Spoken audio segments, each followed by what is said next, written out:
Langsung saja mungkin kepada yang mulia guru kita sekarang hadir di depan, kepada Ustaz Abu Dr. Abu Zikri LCMA waktu depan kami bersilakan.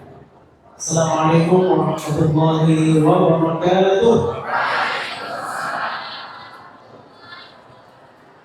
Yang masih senang puasa, semangat jauh. Kita bersama kita ada Ustaz nih. Coba tunjukkan semangatnya. Assalamualaikum warahmatullahi wabarakatuh. Alhamdulillah alladzi allafa baina qulubina wa aslahna bi'amalihi ikhwanan muhabbin. Allahumma shalli wa sallim wa barik ala sayyidina wa maulana Muhammad wa ala alihi wa sahbihi wa man sara ala nahjihi wa yahdih. Amma ba'd. Puji serta syukur kepada Allah Subhanahu wa taala yang telah menganugerahkan kepada kita anugerah yang sangat istimewa pada malam yang berbahagia ini. Ustaz Hanan At-Taqi diberikan taufik untuk bisa datang ke pesantren kita. Alhamdulillah. Seingat anak ini Ustaz, ini janji yang tertunda. Janjian. Ya, mungkin bisa kita buat film namanya apa? Janji yang tertunda.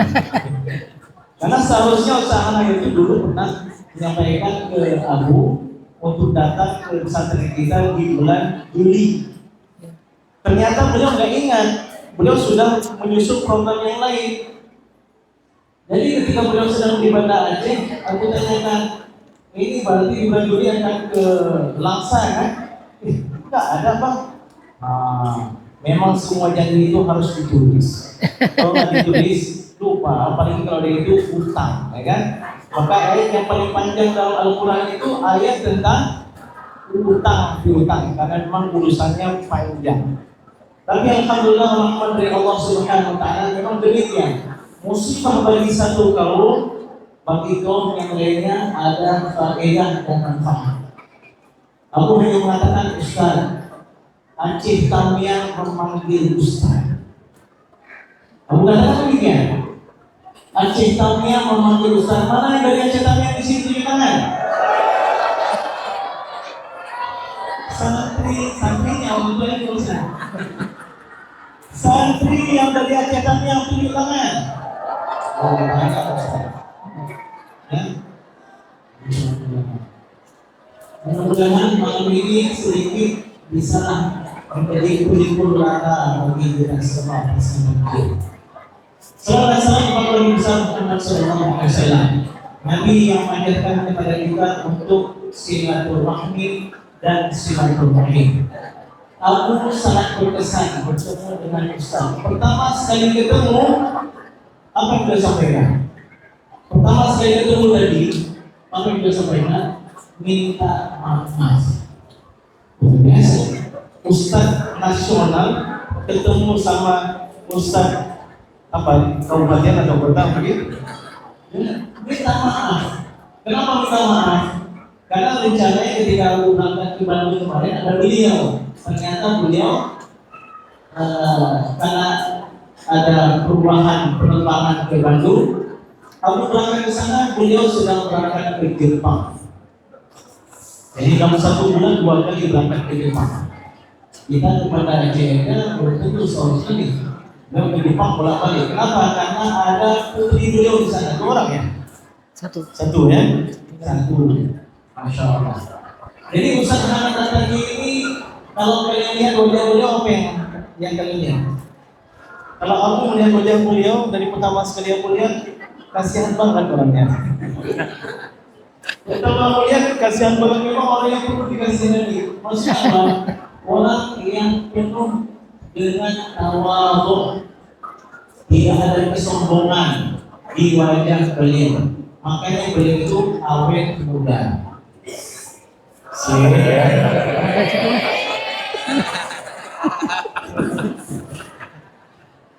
Jadi anak-anak sekalian, ini Ustaz Hanan ini punya proyek namanya. Proyeknya hebat. Dari di Mesir dulu, beliau ini kan mungkin dari segi umur tua beliau sedikit dari Abu, ya kan? Tapi tua banyak berbeda. Yang usia 2 tahun lebih tua pada Sa'ad. Jadi beliau dari Mesir sudah punya proyek, sisi proyek. Tahu Abu pandai buat bakso waktu itu, beliau minta Abu buat bakso, beliau jual. Jualnya kemana? Ke mahasiswa yang kaya-kaya berasal dari Malaysia. Lalu di kemudian hari ketika kami bertemu di Jakarta itu selepas tabligh di masjid Trans ya? Oh ya di Bandung ya. Trans Bandung itu beliau katakan bahwa anak itu membuat bakso, untungnya sedikit. Kalau beliau jual, untungnya banyak. Jadi masih apa? Lebih beruntung beliau. Tapi aku jawab waktu itu. Iya, mungkin dari segi finansial beliau lebih beruntung. Tapi karena status masih sebagai seorang mahasiswa, waktu itu lebih mahal. Buat bakso itu pagi sampai jam 8. Sedangkan jualannya dari jam 9 sampai 6 malam. Jadi siapa yang lebih beruntung? Ya. Tapi jangan lanjutin ya.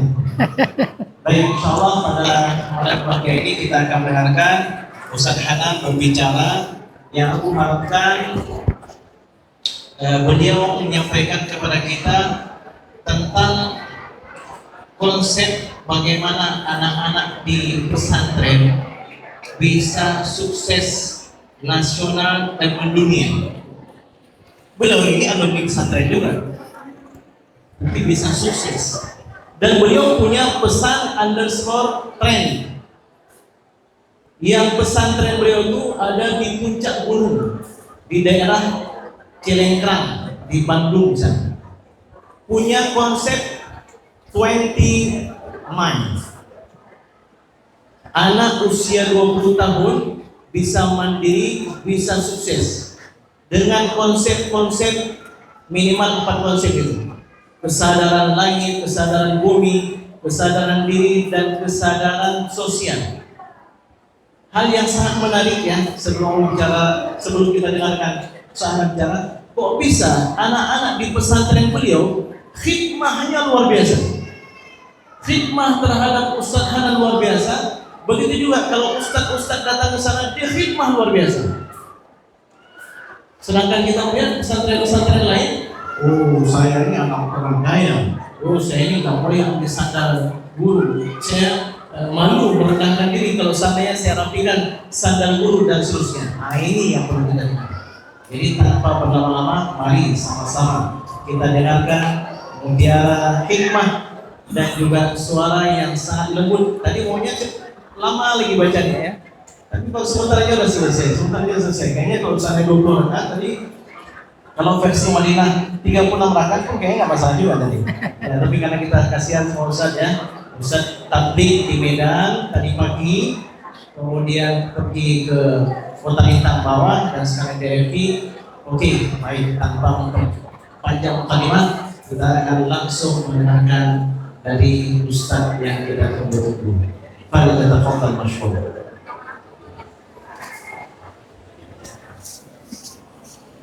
Terima kasih banyak, syukran jazilan Syekhna Ustaz Dr. Awal Fikri LCMA. Saya manggilnya Bang Ustaz karena beliau selain guru saya juga abang saya di Mesir yang sering marahin saya kalau saya salah. Dan juga beliau itu ketua grup nasyid kita. Jadi dulu kita punya grup nasyid, beliau ketuanya, yang ngelatih kita cara nyanyi nasyid itu beliau. Suara beliau itu kayak Munif Hijaz ya, dari Malaysia ya.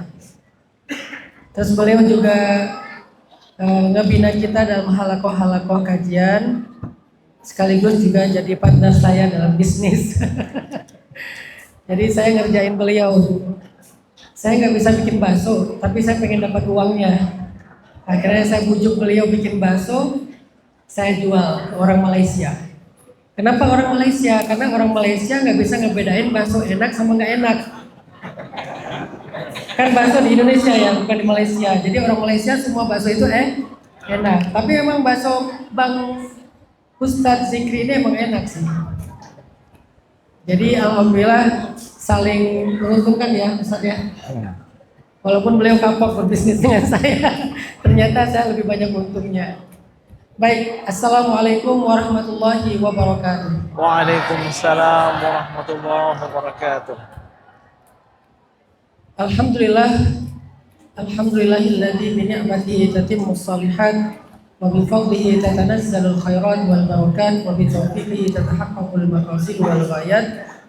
Allahumma salli ala sayyidina Muhammadin fil awwalin wa salli ala sayyidina Muhammadin fil akhirin wa salli ala sayyidina Muhammadin fil mala'il a'la ila yaumiddin. Rabbi shrah li sadri wa yassir li amri wa hlul 'uqdatan min lisani yafqahu qawli. Yang sama-sama kita muliakan, kita hormati Abia Sufyan Fakih ya. Betul. Ayah Haji ya. Ayah Haji Sofyan Fakih, kemudian Abangda Ustadz Dr. Awal Zikri, Barakallahu fikum. kemudian Syekhna Syekh Muhammad Abdul Hadi. Astagfirullahaladzim ya Syekh an atahaddath baina yaday wa uqaddimu lahum ilman wa antum a'lam minni. نسعد ونتعلم منه. La nahnu natasharraf bi hadratikum. Dan para senior saya di depan saya banyak senior ya. Ada junior, ada senior, Masya Allah. Jadi reuni Al-Azhar Connection malam ini ya. Ternyata banyak guru-guru dari Al-Azhar, Masya Allah. Di belakang mungkin juga banyak para hafizah. Mohon maaf ya tadi kalau bacaannya ada yang salah. Tadi sengaja saya pakai irama itu karena kan yang lagi viral itu kan yang qala inni abdul ya. Biasanya kalau di surat Maryam saya pakai kurdi. Tapi karena pengen memaksakan ayat itu jadi saya pakai irama entah apa namanya tadi. Kalau ada yang tahu silakan nanti disebut ya. Saya udah lupa lah karena udah lama sekali saya pensiun dari dunia musabakoh. Jadi udah agak-agak lupa lah dengan nama-nama irama.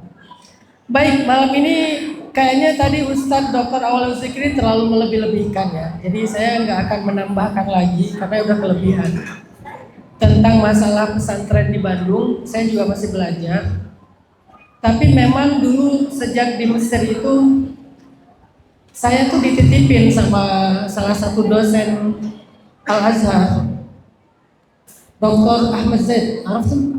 أحمد زيد Nah, أسمع عنه لكن لم أره. nah, Dr. Ahmad Zaid fi Syu'bah Dakwah. الدعوة. Nah, Dr. Ahmad Zaid itu dulu ketika ngajarin kita, mungkin sebagian pernah kenal ya Dr. Ahmad Zaid ya. Beliau paling akrab sama orang Indonesia ya. Selain Dr. Abdurrahman Wais, Dr. Kamil ya. Beliau bilang gini ke saya, itu pertemuan terakhir kayaknya. Kata beliau, dulu saya di Mesir dipanggilnya sama orang Mesir itu Bilal. Bukan Hanan, Hanan itu dikasih istri saya. Makanya kalau ketemu sama orang Arab saya nggak mau dipanggil Hanan, apalagi At-Taqi nggak, Abu Ayyash. Anak pertama saya Yahya Ayyash, jadi panggilannya Abu Ayyash. Kenapa dulu di Buhus atau di Mesir itu orang manggil saya Bilal? Karena saya suka azan. Jadi karena sering azan, mungkin menurut mereka azannya enak, walaupun menurut saya biasa-biasa aja. Akhirnya dipanggil Bilal.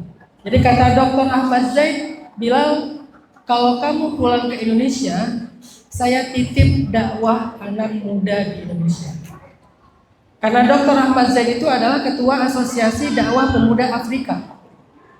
Jadi se-Afrika beliau ketua Asosiasi Dakwah Pemudanya. Dan beliau menitipkan kepada saya entah kenapa, ya mungkin beliau kasihan ngelihat saya kayaknya daripada nggak jelas ya. Ya udahlah, dikasihlah sebuah apa ya? Kalau di Jawa itu istilahnya daun apa di sini daun? Petuah. Petuah. Nah, jadi dikasihlah sebuah petuah. Bilal, kalau kamu pulang ke Indonesia, tolong titip dakwah anak muda. Sehingga sampai di Indonesia, saya tuh terus terngiang-ngiang dengan petuah Dr. Ahmad Zaid berdakwah kepada anak muda. Walaupun waktu itu realitasnya dakwah saya masih di antara ibu-ibu majelis taklim atau sesekali kajian kakek-kakek. Biasanya temanya tentang siksa kubur, sakratul maut, ya. Kalau ibu-ibu temanya bebas selain masalah poligami gitu. Jadi kalau yang selain itu insya Allah bab umroh, bab ikhlas, bab sabar. Tapi sebetulnya ada perang batin ya. Saya tuh pengen dakwahnya tuh di anak muda, bukan di majelis taklim ibu-ibu, bukan di masjid, tapi di anak muda. Ya bagus. Sampai akhirnya Allah menjawab harapan dan keinginan saya untuk mendakwahi anak muda. Saya ketemu dengan beberapa teman-teman skateboard. Akhirnya saya bilang, boleh nggak saya belajar skate? Bukan karena saya suka skate, tapi saya pengen masuk ke dunia anak muda. Saya belajar skateboard, belajar surfing, belajar beberapa olahraga street, belajar tentang dunia street, apa itu Rastafarian, dengan lagu reggae-nya, dengan skenanya, mulai mempelajari apa yang menjadi bid'ah di dunia mereka gitu kan, mazhab-mazhab mereka ada apa aja, sampai kemudian saya jadi mengerti, oh ini dunia anak muda yang selama ini tidak tersentuh oleh dakwah. Saya jadi paham, oh ini kebutuhan mereka. Dari situlah kita membuat program dakwah anak muda dengan membuat tren hijrah. Tren hijrah itu metodologi kita, jadi kita bikin FOMO memang. Jadi kalau ada yang bilang, ngaji FOMO, memang harus dibikin FOMO. Memang harus dibikin fears of missing out. Jadi harus dibikin FOMO terhadap Islam. Jadi harus ada fear-nya. Saya takut kalau nggak update tentang Islam. Saya takut kalau nggak tahu hadis tentang ibadah, hadis tentang akhlak, hadis tentang ini, hadis itu. Jadi malu gitu, ada rasa malunya, takut kalau nggak tahu hal-hal yang update tentang agama. Jadi dia malu dan itu FOMO dan itu bagus, memang harusnya kayak gitu. Jadi kita bikinlah sebuah metode dalam dakwah yang belum pernah ada mungkin selama ini, yaitu membuat tren. Apa dalilnya? Nanti kalau salah tolong dikoreksi ya, Bang Ustaz. Dalilnya adalah wara'aitan nasa yadkhuluna fi dinillahi afwaja. Tren itu artinya masif. Tren itu artinya berbondong-bondong. Tren itu artinya diikuti, viral, rame. Dan di dalam Al-Quran memang ternyata secara tidak langsung Allah ngasih tahu salah satu di antara cara dakwah itu adalah membangun afwaja, orang yang tertarik berbondong-bondong kepada Islam. Akhirnya 2014 lahirlah sebuah tren dakwah namanya tren hijrah. Sampai sekarang. Yang ingin saya sampaikan hari ini kepada khususnya nih adik-adik dari Dar Fakih Qur'aniyah. Kalian tahu nggak kenapa sekolah ini dinamakan Dar Fakih? Apa arti fakih? Selain nama pemiliknya, Ayahanda Sufyan Fakih. Yang kedua juga yang ngebina kita, gurunda kita, abu kita juga ahli di bidang fikih. Tapi saya pengen anak-anak Dar Fakih Qur'ani juga tahu meaning dari lembaga pendidikan kalian. Bukan cuma sekedar alamat, bukan semua sekedar identitas, tapi meaningnya apa?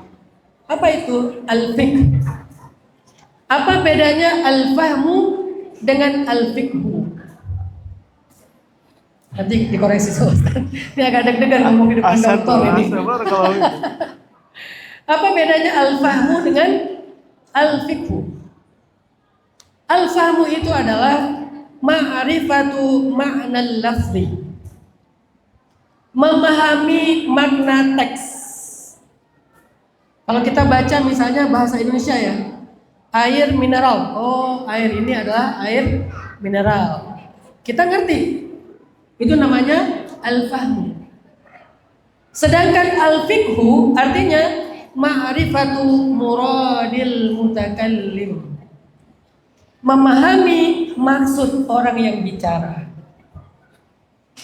Seringkali antara teks dengan maksud itu beda.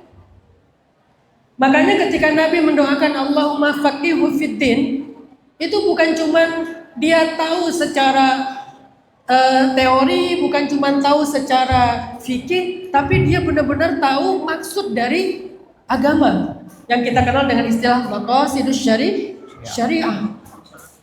Hari ini banyak anak-anak hijrah faham tapi kurang faqih. Dia tahu teks, dia tahu ayat, dia tahu hadis, tapi kadang-kadang justru dia salah paham terhadap maksud dari ayat dan hadis, dan itu sekarang banyak fenomenanya. Karena beda antara fahmu dengan fikhu. Contoh, saya bilang masjid ini kecil ya. Secara fahmu kalian ngerti kan? Ngerti kan masjid ini kecil. Tapi ngerti nggak maksud saya apa? Belum tentu. Ternyata bisa saja maksud saya mengatakan masjid ini kecil artinya jamaahnya banyak. Sehingga masjidnya terasa sempit, terasa kecil. Jadi saya nggak lagi ngomongin masjid, saya lagi ngomongin jamaahnya banyak. Saya bilang agak anget ya. Secara kamu apa? Oh, suasananya hangat, suasananya agak panas. Fikihnya apa? Saya pengen bisa nggak AC-nya diarahin ke saya, gitu kan? Itu namanya fikhu. Seringkali kita dalam rumah tangga sebagai suami nih paham banget sama istri tapi nggak pernah fakih sama istri. Ini buat cowok-cowok nih ya, yang udah nikah nih. Pertanyaannya, kalian mungkin merasa udah paham istri kalian, tapi kalian fakih nggak tentang perasaan dia? Karena cewek, ini saya kasih tahu rahasia cewek ya. Cewek itu kalau dia bilang A, itu maksudnya Z. Dia kalau bilangnya A, itu maksudnya Z.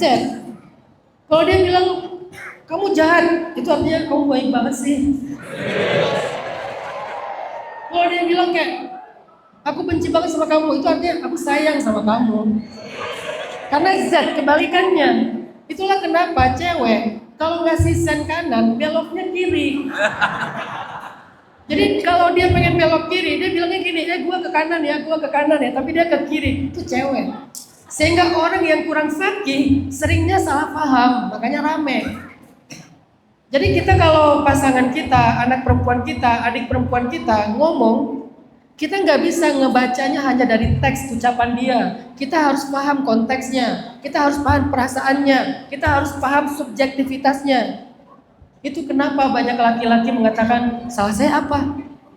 Dia sering ngerasa nggak salah karena dia cuma paham tapi tidak fakih. Kadang dia cuma diam aja. Kalau dia lagi diam, dia tuh bukan lagi marah sama kamu, dia dicaper. Sama kayak anak kecil. Anak saya tuh suka banget bilang baba jahat. Kalau dia bilang baba jahat, artinya dia minta dipeluk. Karena bahasa love language anak saya salah satunya adalah physical touch. Setiap anak kan beda love language-nya ya. Kalau yang satu ini yang paling kecil Ertugrul Ghazi itu love language-nya adalah physical touch. Jadi kalau dia bilang baba jahat, dia tuh minta disentuh, minta dipeluk. Udah gitu baba baik. Itu artinya fakih. Dalam konteks agama teman-teman,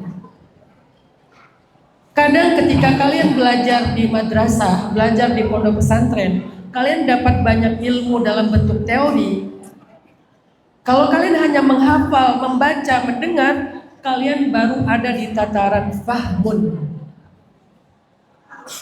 Ilmu yang kalian dapatkan bentuknya wawasan, itu ilmu fahmun, belum menjadi fikhun. Gimana cara bisa naik ke fikhun? Kita nggak akan memahami maksud seseorang sebelum kita benar-benar dekat dengan dia.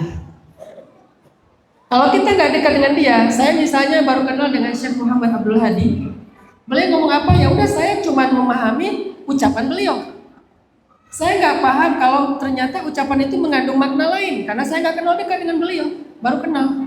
Tapi kalau saya dengan Ustadz Awalul Zikri, beliau ngomong apa, kadang-kadang beliau senyum aja, saya udah tahu tuh maksudnya apa. Misalnya Ustaz senyum nih, kalau senyum kayak gini berarti artinya ini. Kenapa? Karena kita udah sekian tahun bareng. Jadi al-fiqhu itu baru kita dapatkan ketika kita mendekat kepada sumber informasi. Kalian tidak akan fikih agama kalau kalian cuma baca kitab tapi nggak mencoba mendekatkan diri kepada pemilik agama yaitu Allah Subhanahu wa Ta'ala. Mungkin kalian rajin baca kitab, menghafal, dengar teori, baca ini, baca itu, tapi ibadahnya lemah, zikirnya kurang, istighfar jarang. Maka semua yang kalian baca, yang kalian pelajari di sekolah itu tatarannya adalah al-fahmu, yang dipakai buat berdebat, yang dipakai buat pamer ilmu, tapi nggak jadi apa-apa di dalam hati, nggak jadi syuur, nggak jadi perasaan. Harusnya ketika kita membaca Al-Quran muncul rasa, baca hadis muncul rasa. Kenapa ketika baca hadis itu muncul rasa? Karena kita faqih dengan hadisnya. Kok bisa faqih? Karena kita mencintai Rasulullah. Gimana caranya? Banyak berselawat kepada Nabi, suka membaca sirah nabawiyah. Akhirnya kita kenal Nabi banget, walaupun nggak pernah ketemu. Begitu kita udah kenal Nabi, kita tahu, oh gini maksud Nabi. Jadi ada ilmu itu teman-teman yang tidak didapatkan dengan cara dipelajari, tapi didapatkan dengan cara mendekatkan diri. Makanya ilmu kata ulama ada dua, ada muktasab, ada mauhub atau ghair muktasab. Ada al-kasabi, ada al-wahabi. Ini wahabi beda ya, jangan paham yang salah. Ada ilmu laduni. Jadi ada ilmu muktasab. Al-kasabi, apa itu ilmu muktasab? Yang kita pelajari, yang kita baca, yang kita di sekolah, di madrasah, itu kasabi atau muktasab. Dan itu ilmu faham. Sedangkan ilmu al-fiqh baru didapatkan kalau kita diberikan oleh Allah. Kepada siapa ilmu itu diberikan? Yu'til hikmata may yasha. Suka-suka Allah. Dan siapa yang disukai Allah? Yang paling dekat kepada Dia. Itu yang disebut dengan wa'allamnahu min ladunna ilma, yang kami ajarkan kepada dia dari sisi kami ilmu, dikenal dengan istilah ilmu laduni. Sebagian orang sekarang nggak mengakui ada ilmu itu, padahal Nabi Musa aja disuruh belajar kan kepada Khadar, atau Nabi Khidir yang punya ilmu laduni. Apakah Nabi Khidir lebih faqih, lebih mengerti ilmu tentang kitab Taurat? Enggak. Yang punya kitab Taurat itu Nabi Musa, yang ngerti agama Yahudi itu Nabi Musa, tapi yang mengerti maksud dari setiap peristiwa yang disebut dengan hikmah Khidir. Ketika mereka fantalaqa hatta idza rakiba fis safinati kharaqaha, Nabi Musa nanya, "Akharaqtaha litughriqa ahlaha? Laqad ji'ta syai'an imra." Kata Nabi Khidir, "Alam aqul innaka lan tastati'a ma'iya sabra?" Oh, maaf.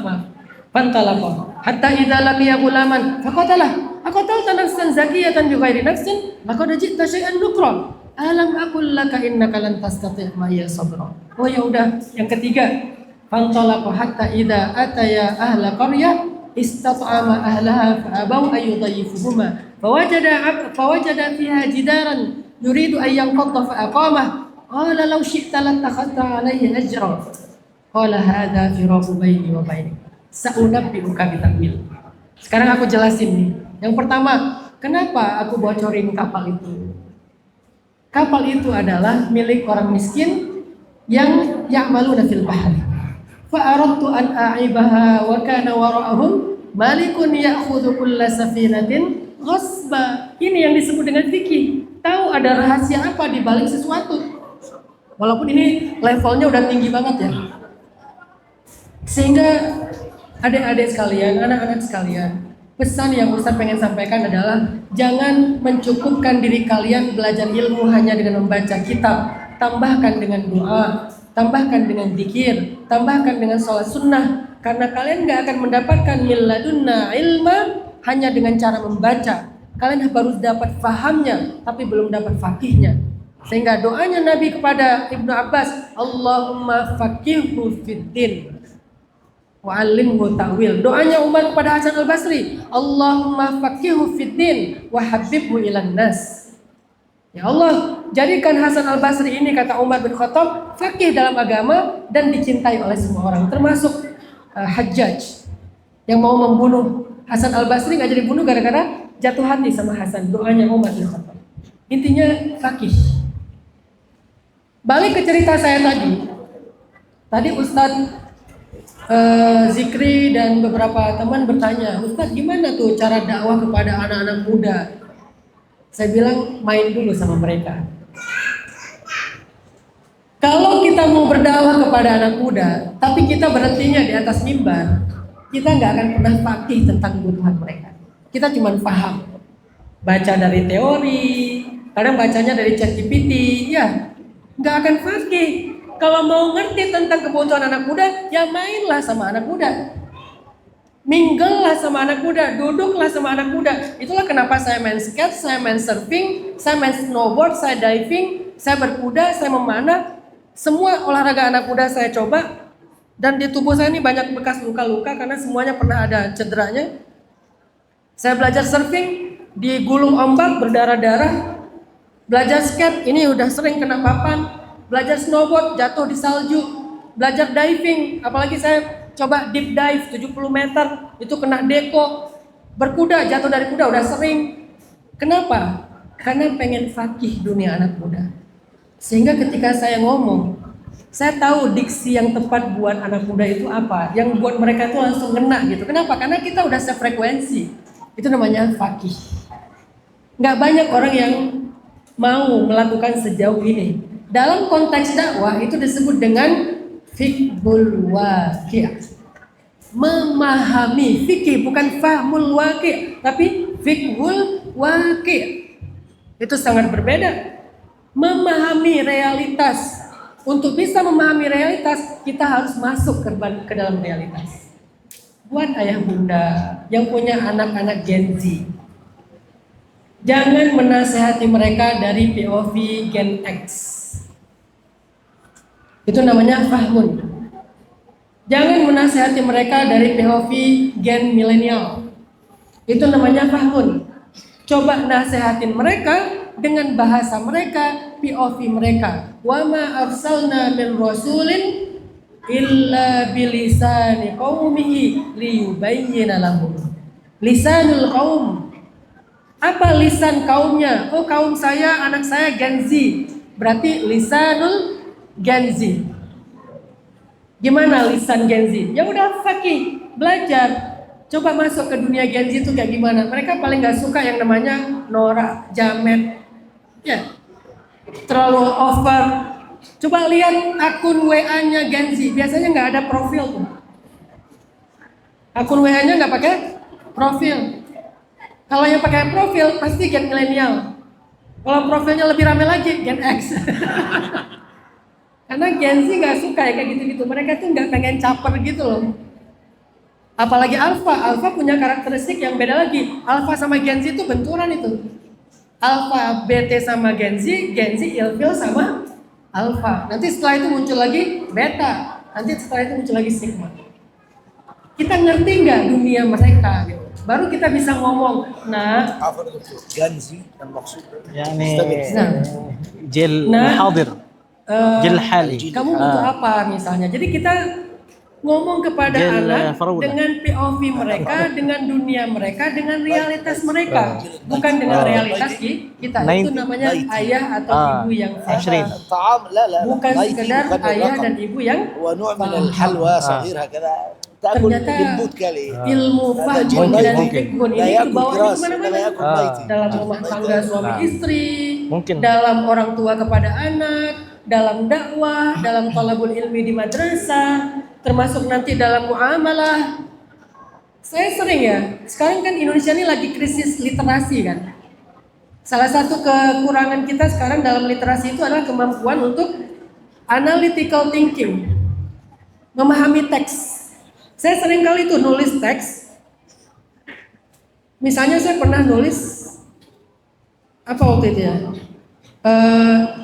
Kebaikan hidup itu adalah A, B, C, Z. Yang ada 4 ya. 1, 2, 3, 4. Yang keempatnya itu ibadah. Terus ada yang mengkritisi gini, kok ibadah ditaruhnya di akhir? Dia nggak ngerti. Nabi aja kalau ngomong, perempuan itu dinikahi karena 4 alasan. Karena apa? Kecantikannya, karena hartanya, karena nasabnya, dan yang keempat apa?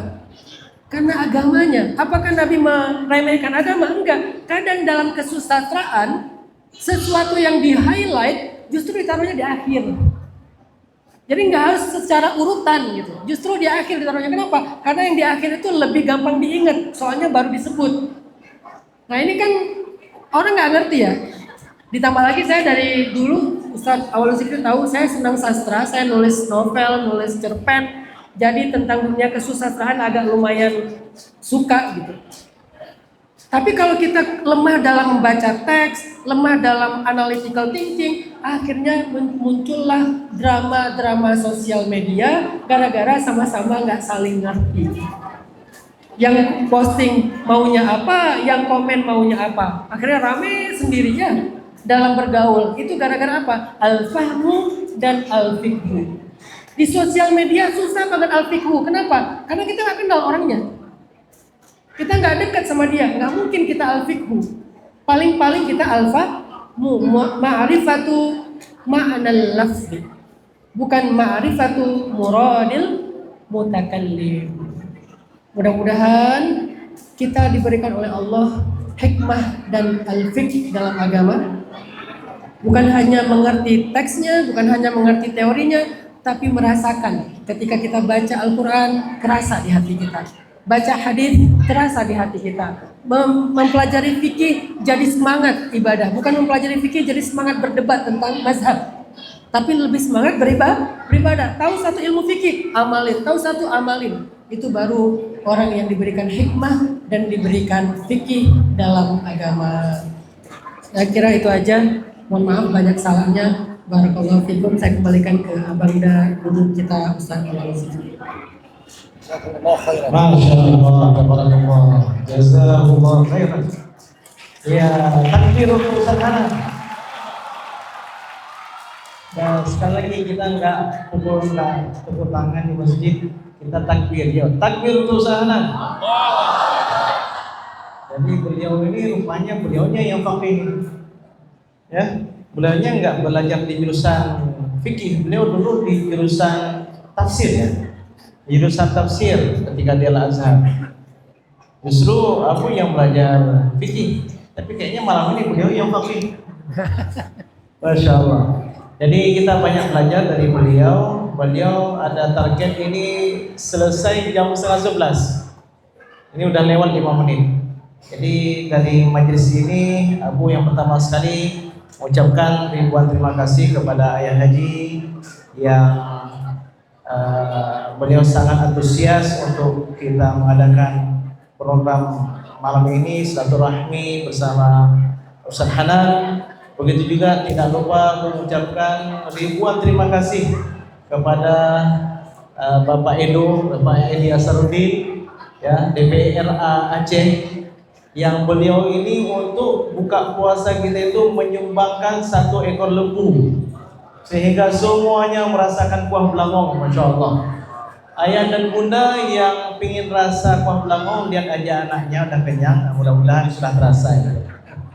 Begitu juga hadir di sini ada keluarga Ayah Haji ya, ada Bapak Razi, beliau DPRK Langsa, Masya Allah ya, senantiasa bersama kita. Begitu juga ya Bapak Haji Reza, anak Ayah Haji yang merupakan juga wakil daripada Ayah Haji dalam dunia bisnisnya.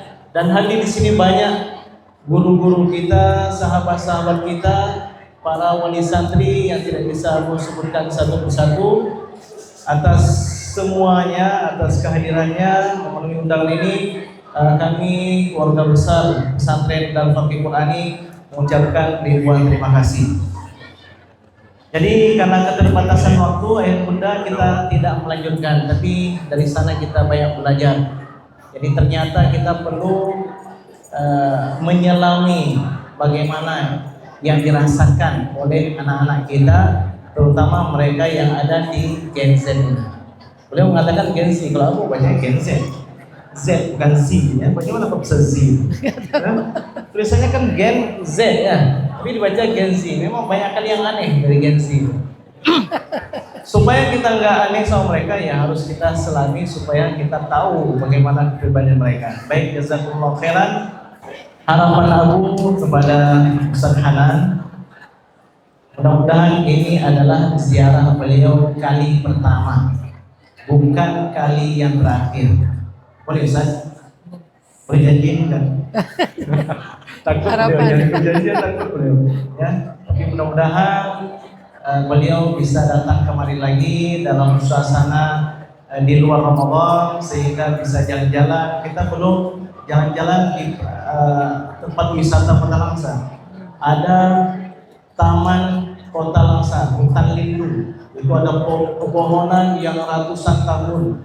Ada danaunya, ada berbagai macam lah satwa-satwa di sana. Kemudian kita juga ada hutan mangrove. Hutan mangrove yang lumayan besar, terbesar nomor 2 ya di Indonesia, yang kemarin mendapatkan hadiah dari Bapak Presiden. Dan juga kita belum wisata kuliner nih, ya, walaupun di Bandung banyak makanannya, tapi di Langsa ini tetap ada yang spesial dari tempat lain.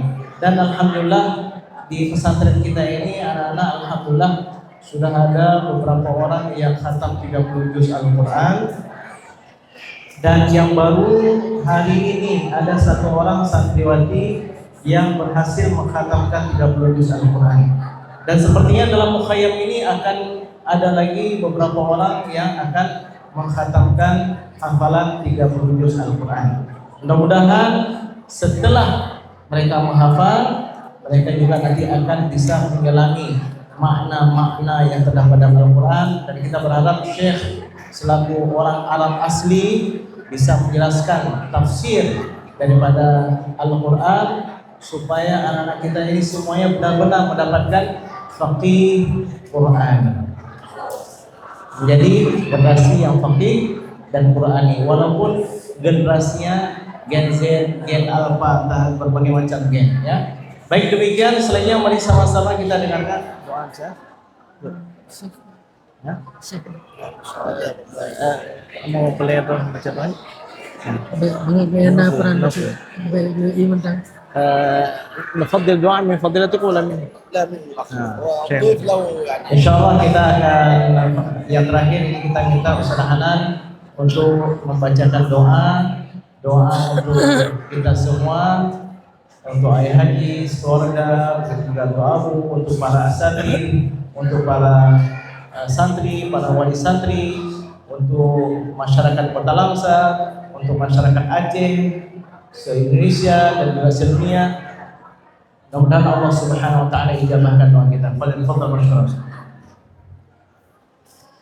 أعوذ بالله من الشيطان الرجيم بسم الله الرحمن الرحيم اللهم لك الحمد عدد خلقك ولك الحمد زينة عرشك ولك الحمد مداد كلماتك ولك الحمد يا حبيبنا حتى ترضى ولك الحمد إذا رضيت ولك الحمد بعد الرضا اللهم صل على سيدنا محمد في الأولين وصل على سيدنا محمد في الآخرين وصل على سيدنا محمد في الملأ الأعلى إلى يوم الدين وعلى آله وأصحابه أجمعين اللهم إليك أسلمنا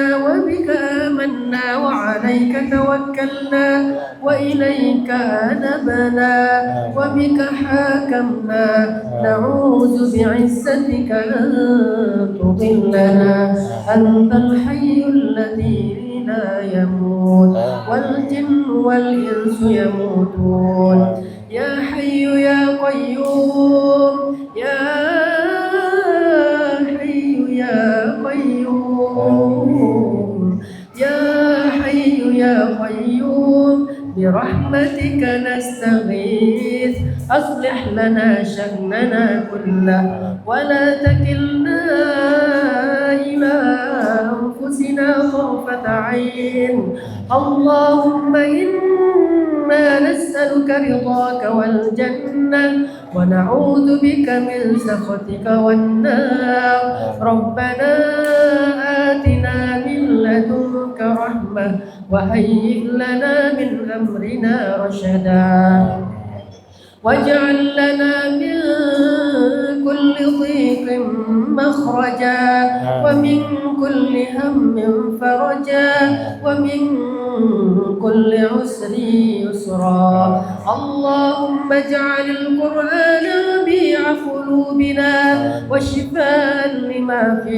صدورنا اللهم اجعل القرآن حجة لنا لا علينا اللهم نور حياتنا بالقرآن وارزقنا تلاوته آناء الليل وأطراف النهار اللهم تقبل منا أعمالنا في رمضان اللهم تقبل منا صيامنا وقيامنا وركوعنا وسجودنا وقراءتنا اللهم تقبل منا أعمالنا اللهم إنك قلت وقولك الحق ادعوني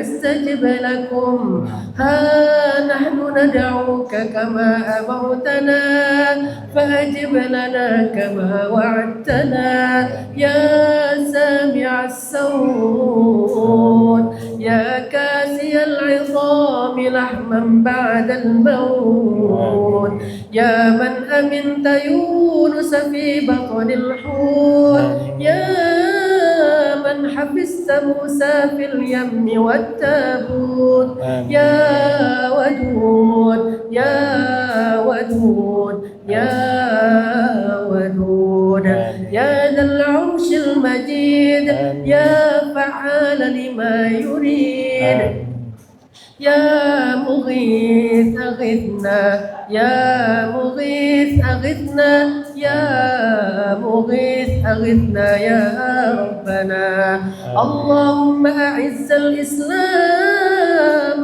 والمسلمين وأذل الشرك والمشركين اللهم انصر إخواننا المستضعفين في فلسطين وفي السودان اللهم انصر إخواننا المجاهدين في كل مكان اللهم وحد صفوفهم وسدد رميهم واشفي جرحاهم وتقبل شهداءهم وارحم أمواتهم وأموات المسلمين اللهم أعطي كل واحد منا مسألته واقضي كل واحد منا حاجته يا سامع الدعوات يا قاضي الحاجات يا رب العالمين سبحان ربك رب العزة عما يصفون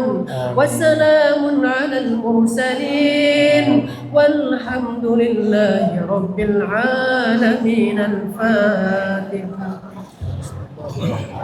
أعوذ بالله من الشيطان الرجيم بسم الله الرحمن الرحيم الرحمن الرحيم مالك يوم الدين إياك نعبد وإياك نستعين اهدنا الصراط المستقيم صراط الذين أنعمت عليهم غير المغضوب عليهم ولا الضالين.